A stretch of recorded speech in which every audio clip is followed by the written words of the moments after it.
చేపల పులుసు కోసం నేను 1 కేజీ బొచ్చు చేపలను తీసుకున్నాను. దాన్ని నీట్‌గా క్లీన్ చేసుకొని సైడ్‌కుంచుకోవాలి. మీకు క్వాంటిటీస్ అన్నీ కూడా నేను స్క్రీన్ మీద ఇచ్చేస్తున్నాను. సేమ్ అలానే ఫాలో అయిపోండి.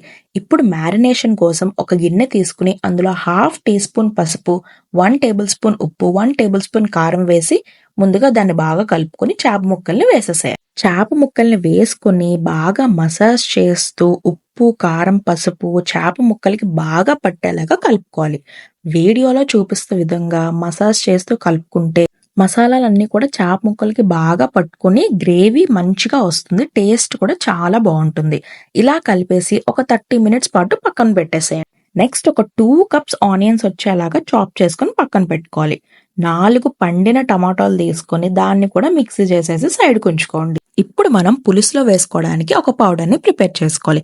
దానికోసం 1 టీ స్పూన్ ఆవాలు, అర టీ స్పూన్ మెంతులు, 1 టీ స్పూన్ జీలకర్ర, 2 టేబుల్ స్పూన్ల ధనియాలు వేసేసి కొంచెం లైట్‌గా రోస్ట్ చేసుకొని పౌడర్ చేసి పక్కన పెట్టుకోవాలి. ఇప్పుడు పులుసు కోసం ఒక బాండీ పెట్టుకొని అందులో 160 ml ఆఫ్ ఆయిల్‌ని యాడ్ చేసుకోవాలి. మనం కేజీ తీసుకుంటున్నాం కాబట్టి ఇంత ఆయిల్ అయితే ఈజీగా పడుతుంది. అందులో 1 టీ స్పూన్ ఆవాలను వేసేసి చిటపటలాడనివ్వాలి. నెక్స్ట్ అందులో చాప్ చేసి పెట్టుకున్న ఆనియన్స్‌ని ఒక 6 పచ్చిమిర్చిని కూడా కట్ చేసి వేసేసేయండి. మీడియం ఫ్లేమ్‌లో మంచిగా అది గోల్డెన్ కలర్ వచ్చేంత వరకు ఉల్లిపాయల్ని ఫ్రై చేసుకోవాలి. ఒక 4 రెబ్బల కరివేపాకు కూడా అందులో వేసేసేయండి. ఇప్పుడు మనం పులుసుకి తగ్గ సాల్ట్‌ని, కారంని వేసుకోవాలి.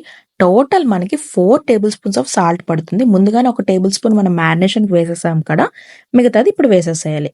నెక్స్ట్ ఇందులోనే 5-6 టేబుల్ స్పూన్ల కారం కూడా పడుతుంది. మీ కారంకి తగ్గట్టుగా వేసుకోండి. బట్ 5-6 టేబుల్ స్పూన్స్ కారం అయితే ఈజీగా పడుతుంది. అప్పుడే టేస్ట్ అనేది చాలా బాగుంటుంది. మీకు కొంచెం తక్కువ కారం తింటారంటే 1 టేబుల్ స్పూన్ తగ్గించుకోవచ్చు. ఉప్పు, కారం అవి కొంచెం ఫ్రై అవ్వాలి. లైట్‌గా నురగొస్తుంది. అప్పుడు మనకి మంచిగా ఫ్రై అయిపోయినట్టు. మీరు వీడియోలో చూస్తున్నారు కదా! ఆ విధంగా ఫ్రై అయితే మనకి సరిపోతుంది. అలా లైట్‌గా ఫ్రై అయ్యాక ముందుగానే టొమాటో ప్యూరీ చేసి పెట్టుకున్నాం కదా! అది అందులో యాడ్ చేసేసేయండి. యాడ్ చేసేసి కొంచెం లైట్‌గా మనకి ఆయిల్ అనేది తేలాలి గ్రేవీ నుంచి. అంతవరకు ఫ్రై చేసుకోవాలి. చూసారా గ్రేవీ కన్సిస్టెన్సీ అనేది మనకి ఇలా ఉండాలి. మీడియం ఫ్లేమ్‌లో పెట్టుకొని ఆయిల్ పైకి తేలేంత వరకు ఫ్రై చేసుకోండి. నెక్స్ట్ ఇందులోకి 90 గ్రామ్స్ చింతపండు నుంచి తీసి పెట్టుకున్న 1 లీటర్ చింతపండు జ్యూస్‌ని ఇందులో యాడ్ చేయాలి. అంటే 90 గ్రామ్స్ ఆఫ్ చింతపండుకి మనం 1 లీటర్ ఆఫ్ వాటర్ యాడ్ చేసి బాగా నానబెట్టి పల్ప్‌ని తీస్తాం. అది ఇందులోకి యాడ్ చేసుకోవాలి. ఇప్పుడు ఫ్లేమ్ అనేది కొంచెం మీడియం టు హై ఫ్లేమ్ పెట్టుకొని మనకి లైట్‌గా బబుల్స్ వచ్చేంత వరకు బాయిల్ చేసుకోవాలి. చూసారా బబుల్స్ అనేవి స్టార్ట్ అయిపోయి ఇప్పుడు మనం చేప ముక్కల్ని అందులో వేసేసేయొచ్చు. ఇప్పుడు స్లోగా మ్యారినేట్ చేసుకున్న ముక్కలన్నీ కూడా ఒక్కొక్కటిగా పులుసులో వేసేసేయండి. పీసెస్ అన్నీ కూడా నీట్‌గా ఒకదాని పక్కన ఒకటి పెట్టండి. పీసెస్ అన్నీ కూడా నీట్‌గా ఒకదాని పక్కన ఒకటి పెట్టండి. ఎక్కువ క్లమ్జీగా అయితే ముక్కలు తర్వాత విరిగిపోయే ఛాన్స్ ఉంటుంది కాబట్టి కొంచెం వెడల్పుగా ఉండేది పాన్ తీసుకొని నీట్‌గా సర్దేసి పెట్టండి. పీసెస్ అన్నీ కూడా నీట్‌గా సర్దేశాక ఒక 20 మినిట్స్ పాటు బాయిలింగ్‌కి ఉంచేసేయండి. 20 మినిట్స్ తర్వాత మనకి బాయిల్ వస్తుందండి. అప్పుడు అందులో హాఫ్ టీ స్పూన్ ఇంగువ యాడ్ చేయండి. ఇంగువ వేయడం వల్ల మనకు ఆ నీచు స్మెల్ అనేది రాకుండా ఉంటుంది. అందులోనే 1 కప్ ఆఫ్ పచ్చి మామిడికాయ ముక్కలే వేసుకోవాలి. కొంచెం పుల్లగా ఉండేది వేసుకుంటే బాగుంటుంది.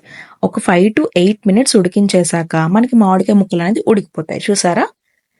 ఇప్పుడు మనకి ఆల్మోస్ట్ ఆయిల్ అంతా పైకి తేలిపోయింది. ఇప్పుడు అందులో ముందుగా మిక్సీ చేసి పెట్టుకున్న పౌడర్‌ని యాడ్ చేసి, కొత్తిమీర కూడా యాడ్ చేసేసి, ఇంకొక 5-10 మినిట్స్ బాయిల్ చేసుకోండి.